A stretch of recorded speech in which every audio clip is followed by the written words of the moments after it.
Nvidia is throwing $30 billion at Perplexity, so Jensen is building a shopping list for post-scarcity.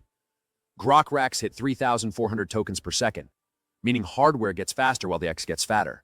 AMD's a pre-politician, which either a revolution or a rounding error depending on who's selling stock. And GM's EV breaks are neural networks the way we regulate CPAP. Nvidia is in talks to invest in Perplexity at a valuation above $30 billion. The company that built its entire fortune on selling the shovels of the AI gold rush is now buying into the mine, the cart, and apparently the guy who drives the mule.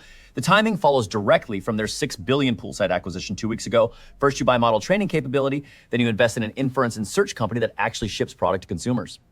The strategic logic is circular in a way that should concern antitrust regulators, but apparently doesn't. Nvidia sells the GPUs, trains the models through Poolside, invests in the company that serves them to end users, and takes a cut of every inference call. It's not a moat. It's a toll road where they own the bridge, the trucks, and the destination. I keep thinking about how my phone plan works. Same carrier for service, device, and insurance, except at this scale, it's the entire stack. Nvidia's Groq 3 LPX racks just posted 3,400 tokens per second running Gemma 431 billion with a 100,000 token input sequence according to artificial analysis. For context, that's the kind of throughput that makes a 40-minute video generation feel like watching paint dry.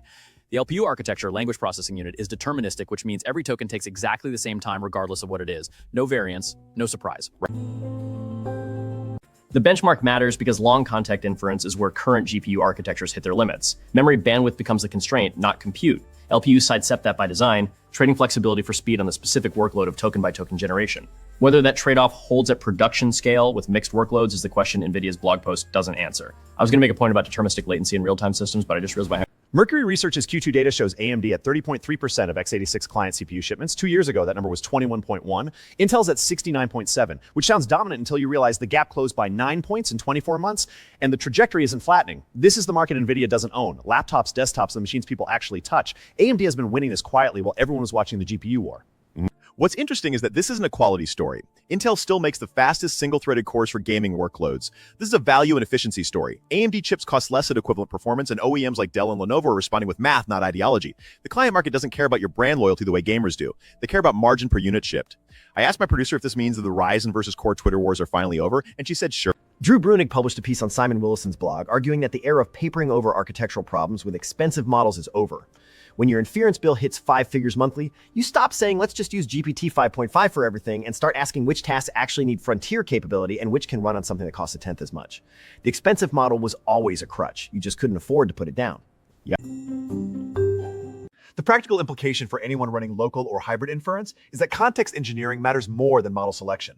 You can get 80% of the quality from a mid-tier model if your prompts are structured well, your system messages are tight, and you're not wasting tokens on pleasantries. Brunig's point isn't use cheaper models, it's stop treating the model as a magic box and start treating it as an expensive function call with a rate limit. My inference server has been running at quite TechCrunch reports that federal regulators are increasing scrutiny on GM's EV brake failures, including one incident where a driver steered into a curb to stop the vehicle because the brakes weren't responding.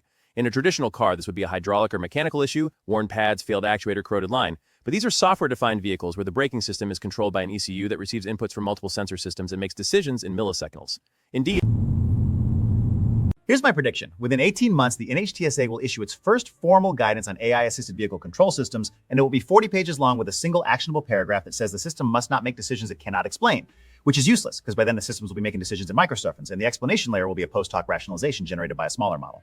The regulation arrives exactly when compliance becomes technically impossible. I'm pretty sure my Razorcade, Nvidia is investing in Perplexity at $30 billion while simultaneously posting record LPU throughput benchmarks. AMD quietly crossed 30% of the client CPU market for the first time.